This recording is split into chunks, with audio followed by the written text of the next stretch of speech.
தமிழ் மக்களின் உரிமைகளை வென்றெடுக்கும் வகையில் மண்மீட்பு போராட்டத்தில் தமது இன்னுயிர்களை ஈகம் செய்த மாவீரர்களை நினைவுகூரும் நினைவேந்தல் நிகழ்வுகள் புலம்பெயர் நாடுகள் உள்ளிட்ட தமிழர் தாயகம் முழுவதும் இன்று நினைவு கூறப்படவுள்ளது.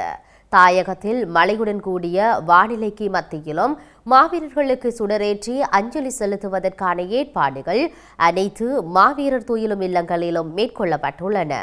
தமிழர்களுக்கான தனித்தேசத்தை வென்றெடுக்கும் ஆயுத போராட்டத்தில் தனது இன்னுயிரை ஈகம் செய்த முதலாவது போராளியான சங்கர் என அழைக்கப்படும் சத்யநாதன் உயிர் நீத்து நவம்பர் 27 மாவீரர் நாளாக பிரகடனம் செய்யப்பட்டதுடன் ஆண்டுதோறும் உணர்வுபூர்வமாக மாவீரர் நாள் கடைபிடிக்கப்பட்டு வருகின்றது. அந்த வகையில் நவம்பர் 27 மாவீரர் நாளுக்கு முன்னதாக கடந்த 21 முதல் ஆரம்பித்த மாவீரர் வாரத்தில் பல்வேறு சமூக நல திட்டங்கள் முன்னெடுக்கப்பட்டதுடன் மாவீரர்களின் பெற்றோர்களும் கௌரவிக்கப்பட்டிருந்தனர். தொடர்ந்து நவம்பர் மாதம் 27 இன்று மாவீரர்களை நினைவு கூறுவதற்கான ஏற்பாடுகள் செய்யப்பட்டுள்ளதுடன் அதற்கென மாவீரர் துயிலும் இல்லங்களும் தயார்படுத்தப்பட்டுள்ளன. தமிழர் தாயகமான வடக்கு கிழக்கில் மழையுடன் கூடிய வானிலையால் ஏற்பட்டுள்ள தடைகளை தாண்டி நினைவேந்தலுக்கான ஏற்பாடுகள் உணர்வு பூர்வமாக மேற்கொள்ளப்பட்டுள்ளன. அந்த வகையில் 6:05 மணியொலிக்க செய்யப்பட்டு 6:07 உயிர் நீத்த மாவீரர்களை நினைவேந்தி ஈகைச் சுடர் ஏற்றப்பட உள்ளது.